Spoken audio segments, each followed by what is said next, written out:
Cordial saludo. Hoy les estaré hablando de la atención versus sensación. Mi nombre es Yuris Paola Quintero León, actualmente matriculada en el curso Procesos Cognitivos con el número de grupo 954.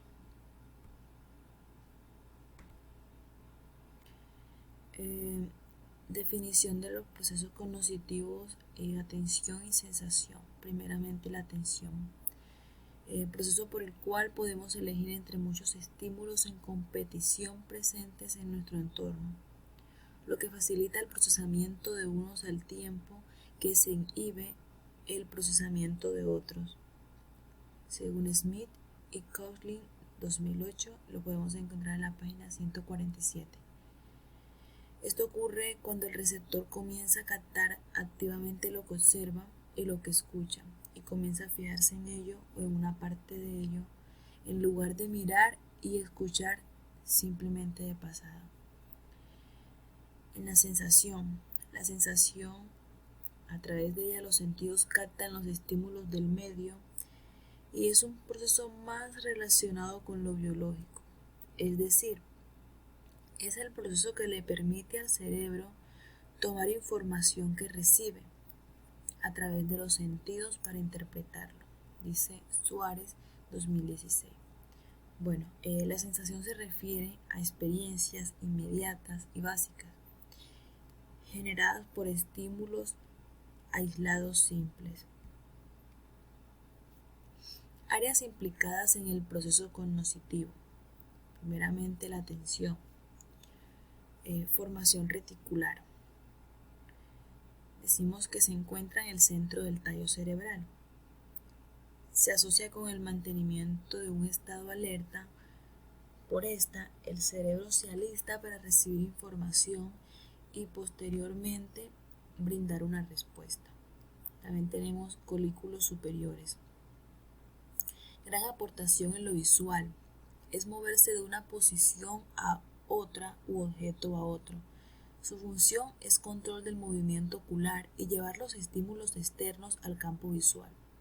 Los colículos inferiores probablemente hacen lo mismo, pero con la información auditiva. También tenemos tálamo. Está situado encima del tronco de encéfalo.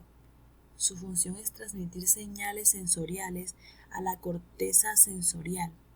Regula el sueño y vigilancia. Lóbulo parietal. Procesamiento y uso de aspectos espaciales de la atención. Gracias a su función, la atención puede localizar estímulos específicos o particulares, orienta y dirige la atención hacia los estímulos que intenta localizar, que le proporcionan la información relevante. Lóbulo frontal. Participan en la regulación de todos los procesos psicológicos en situaciones que demandan atención sostenida. Solución de un problema matemático que presenta actividad. En otros lóbulos desaparece cuando el problema ha sido solucionado. Neuronas de la novedad. Se ubican en el hipocampo y los ganglios basales. Se habitúan a un estímulo y dejan de dar respuesta. Núcleo pulvinar. Regula la atención selectiva. Filtra la información para que luego sea procesada. Giro del cíngulo. Incorpora contenido emocional a la información recibida para así poder dar una respuesta adecuada. Clasificación o tipologías de este proceso cognitivo.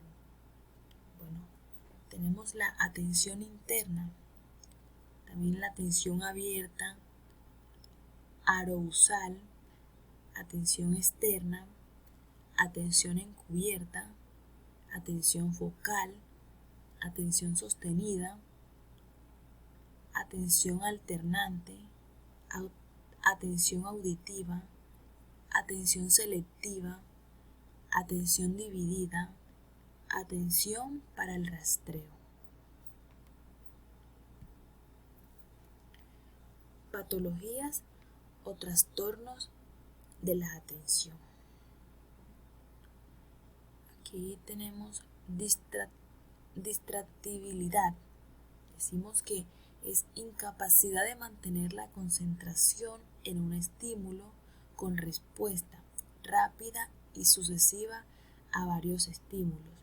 También la hipoprocesia, disminución de la capacidad de atención pasiva y activa presente en el retardo mental y en la depresión. Aprocepsia, incapacidad de fijar la atención, sucede en las intoxicaciones y las demencias. Hiperprocesia, excesiva atención sobre un estímulo determinado con incapacidad de responder a otros estímulos. Se presenta en el trastorno de pánico. Perseveración, tendencia a permanecer en una misma actividad con gran dificultad para cambiar a otro patrón de respuesta. Tenemos clasificación o tipologías de este proceso cognoscitivo. Aquí tenemos la sensación. La corteza occipital recibe la información de lo que vemos. Necesitamos una décima de segundo para que los datos hagan este viaje. Y a veces, como bien saben los magos, ese tiempo es suficiente para que asumamos que han sucedido algunas cosas. Por otro lado es la corteza temporal de nuestro cerebro, el que realmente reconoce los sabores. El sentido del gusto se encuentra en el cerebro y no en la lengua. Cuando comemos chocolate, se activa el centro de la recompensa del cerebro y eso es lo que produce la sensación de satisfacción. Finalmente, la corteza parietal se encarga de procesar el sentido del tacto,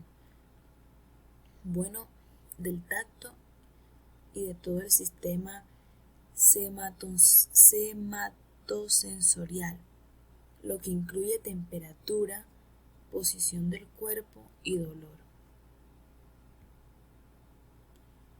Clasificación o tipologías de este proceso cognoscitivo.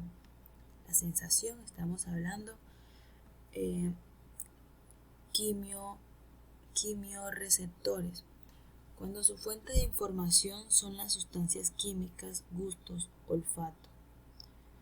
En la mecanorreceptores, cuando su fuente de datos proviene de información tipo mecánico, contacto, no contacto, vibraciones, texturas.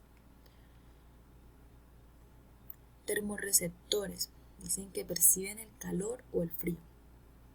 En los interreceptores, transmiten sensaciones como el hambre, la sed o el dolor visceral. Están ubicados en los vasos sanguíneos y en las vísceras.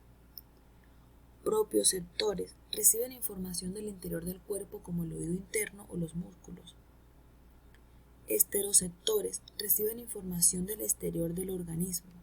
Y los quimiorrecepción se agrupan en especial a la mucosa olfatoria y en las papilas gustativas de la lengua.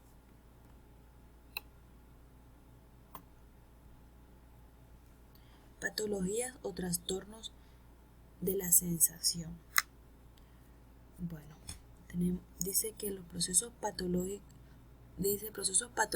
que dañan los receptores periféricos localizados en varios tejidos y órganos, las fibras sensitivas de los nervios periféricos, las vías ascendentes de la médula espinal y del tronco encefálico, o el tálamo y los centros corticales del lóbulo parietal.